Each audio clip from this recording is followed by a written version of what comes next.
I am Ray, and congratulations. You are about to enter into God mode, but you better use this wisely or I swear to God, I will not be responsible for your shenanigans. You see, if you did not know this, we are entering into a golden age. Like, what's her name?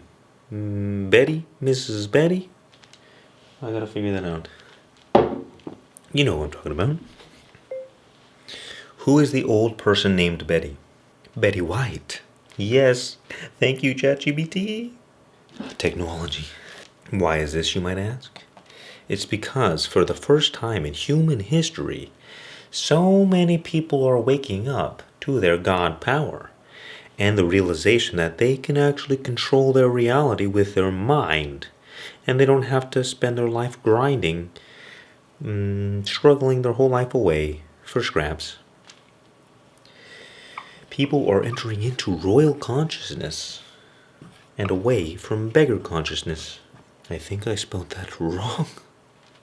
I failed. What is beggar consciousness, you might ask? Beggar consciousness is any kind of thought or mentality or belief or opinion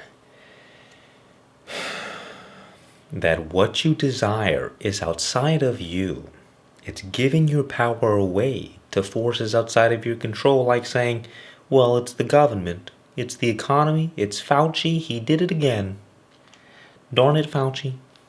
Oh, great example that people use all the time is like, if only I had more money, then everything would be better. But as Jim Carrey once said, I wish that everyone could get everything they ever wanted in this life, just to realize that it wasn't actually what they wanted from the very beginning. It wasn't. You can get everything you want in this life, and it will not be enough. It's not enough to fill that gaping void within you. It's not. But when you enter into royal consciousness, you live from a place of natural satisfaction. So you're no longer grasping at things, like grasping at cheeks. Give me those cheeks, I need those. No mo, say you. Because, you will get no big booty Latinas that way, I promise. They require a king, or a queen, I guess. Think about it. All of these different people realizing that they have the ability to be the cause of their reality and not just reacting to things as they unfold. That your external circumstances are irrelevant, and you are the one that says, this will be true for me, and whatever I do not want to be true, I will push it away from my reality. And I don't mean running away from your problems. I mean, if you want to live in abundance, you can't focus on the fact that you're broke, because that's going to make you feel broke. And you'll be in beggar consciousness. You already know where that leads you. The problem is, we do not know ourselves, because if you knew who you truly were, you could not give your power away. It would not be possible. It is not possible. Why is it not possible? Because it is ignorance to believe that what you desire is outside of you. And once you are awake to the truth, you no longer get pulled around by the illusion. Meaning, you can rest in your own being, your own natural self, right here, right now. And you can live from this state. And from this state arises peace and satisfaction. Because in you is the source of all things, is God. Did you not listen to Jesus? You have not been reading your Bible. He said, the kingdom of God is in you, but have you been looking? I'm disappointed. Maybe you need an alcoholic beverage before bedtime as well. Yeah, that's what I'm talking about. Natural flavor. Where were we? Oh no. The funny thing is, royal consciousness is the state of just being and nothing else. It's like, there was this book at some point called King, Magician, Lover, something else, Warrior. But here's what it actually means. Practically, right? Because what does this even mean in the first place? What does this even mean? So being is the royal state. Doing is like the warrior state. I never read the book, so. Feeling is like the lover state, let's say. You see, a lot of people are in this state right here. What is the whole mission behind the warrior? You want some result. So you got to go do a whole bunch of stuff to get that result. This is what I need. This is what needs to happen. And I got to make it happen. But think about the royal state. Think about a king or a queen. What do? They literally just sit on their throne and do nothing but give orders. And the kingdom arranges itself. You have to give yourself a pay raise, my friend. Stop being the warrior so much. Command the army. Because the warrior, its whole life is about discipline and hard work and doing a lot, which is great. It's wonderful. You don't want to get rid of the warrior. You need it to protect the kingdom. But your position from life, you want to sit on the throne. Because when you're in this state, you can command reality without needing to struggle so much. So here's how this actually looks. This takes practice because we spent our whole lives as beggars, thinking that what we want is outside of ourselves, and it's not. First things first. Being. Present moment. Being in the present moment. Like you can do it right now. Just think about it. Just feel your body. Feel the sensation of being. You are alive, no? I hope you are. Maybe a zombie is watching this. In that case, well, I wonder if they have a sense of being. I don't know. But you can literally experience the sensation of your existence right here, right now. You close your eyes and you just see, okay, I'm here. I'm here. You're here, right? Have you clicked off this video already? Short attention span, darn it. You have to tap into your natural presence. The state of being. Your natural state of being in the present moment. Whereas most of us live our whole lives in our thoughts, thinking about life. Like, think about it, but not too much, because, well, you wake up, you look in the mirror, you say, oh, I am this person, this is who I am, this is my job, this is how much money I make, this is what I do for fun, these are my hobbies, this is my friends, these are my families, all a whole bunch of psychological information about who you are. And yet if you close your eyes right now, you will see all of that stuff is nothing but memory. But what is true right here? Presence. The present moment is the only thing that is true. And you are here existing in the present moment, not as a person, not as a bundle of concepts, not as a thought, but as pure being. That is your true and royal state. It's not that complicated. It's just we live our whole lives not realizing that it's even there. It's so close to our face that it's hidden in plain sight all the time, our whole life. This is why I say at the end of every video, just be, because this is your royal state. You don't need to do anything to just be, you just gotta stop doing stuff. Psychologically, not externally. So like in the spiritual path and stuff like that, eventually you'll come across this idea of non-doership. Or maybe you've heard the idea of do nothing, get everything. This is what they're talking about. They're not talking about you just sit on the couch all day and eat Cheetos and do nothing. It's like before enlightenment, you chop wood and carry water. And after enlightenment, you chop wood and carry water. Except you psychologically are not existing as a person chopping wood. You're not existing as a person carrying water. You just are one with the action. You're at one with life. You're just here. Life is expressing itself. It just is. It's not this is and a whole bunch of psychological drama on top of that. like how most people live. That is beggar consciousness. Because we're not living the truth. We're living fantasies in our mind about what we think life is. This person is like this person did this thing to me, this is what I want for my future, this is what I've done in the past. It's all imagination and memory. But what is true? This moment is true. And this moment is true because it is always the present moment, and you are always here in the present moment. You are never not in the present moment, you see? But your thoughts change all the time, your body changes all the time, your personality changes.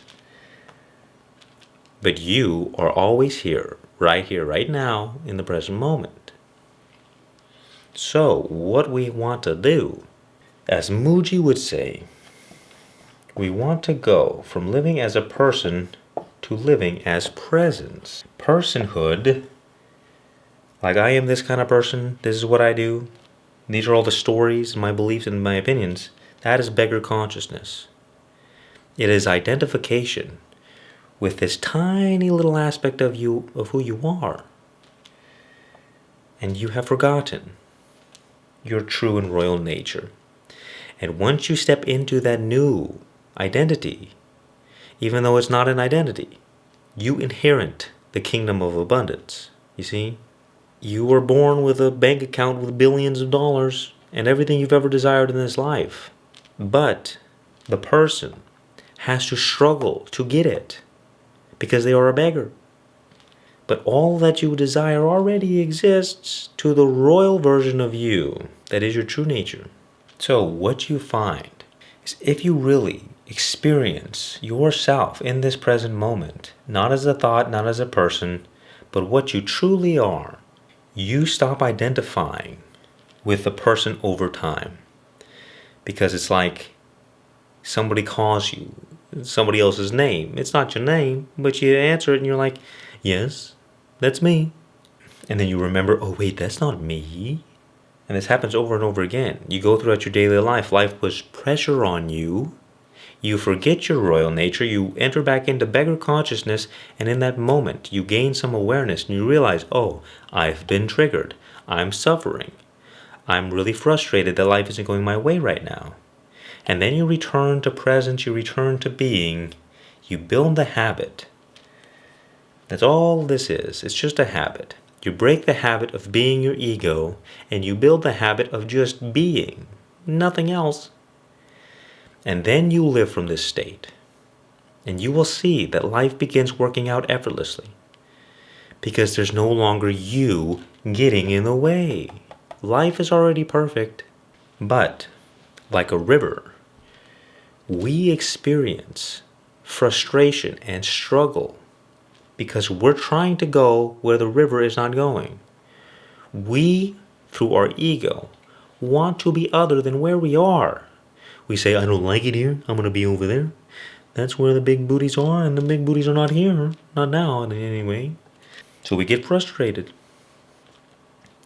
But think about it, it's literal madness to ever want to be other than where you are. Because you're always right here, so it doesn't make any sense. The only logical decision to ever make in this life is surrendering to the present moment and accepting all that is. Now, it's kind of weird for most people because everyone's living from the little ego. This ego, this person, enslaves us, keeps us trapped in the prison of our mind. That is the only prison in existence. Think about it. Somebody says, I really wish I didn't have to work for money. I wish I didn't have to live in this capitalist society. That's a thought. But because we're so used to believing that our thoughts are reality, we say, yeah, that's just the way it is. That's just the way it is. You can't do nothing about it. Not realizing that it's just a thought. And then the mind comes in and says, well, no, that's reality. That's how it is. You can't be denying reality like this. Not realizing that, no, look. Close your eyes. Where's capitalist society? Where is money? Where's this concept? Where's this story? That is so true. That is so imprisoning our lives. Even if you have some kind of person in your life that frustrates you, like a boss, you don't like your boss, think about it. The boss is just an idea in your head, and then when you go into work, you're facing a human being that you judge and label as boss. And because you judge and label them and have all of this memory, all of these stories associated with them, you're already primed to get triggered by whatever it is they do and say. And if you return to presence, when you practice this, when you allow yourself to just be, you begin observing reality as it is. And you stop observing reality through this filtered lens, this prejudice, this bias of all of these stories and all of these ideas of what you think is true. And you just see it for what it is. And guess what?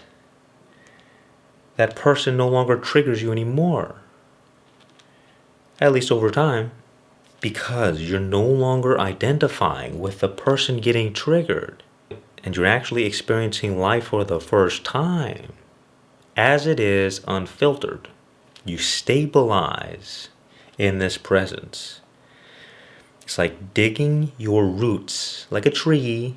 You're digging them deep so that no matter what storms of life come, you won't be blown away. You won't be swept away by the stuff that happens. You won't be swept away by your thoughts or your emotions or the people or the world around you. Everything, any thought, any experience is irrelevant to this. Because when you connect to your natural radiance, your natural presence in this moment, you're connecting to the eternal aspect of what you are. Because the present moment is eternal, you are also eternal, if you did not know this. But we believe in death and all that jazz because we believe we're a changing individual, and all that changes dies.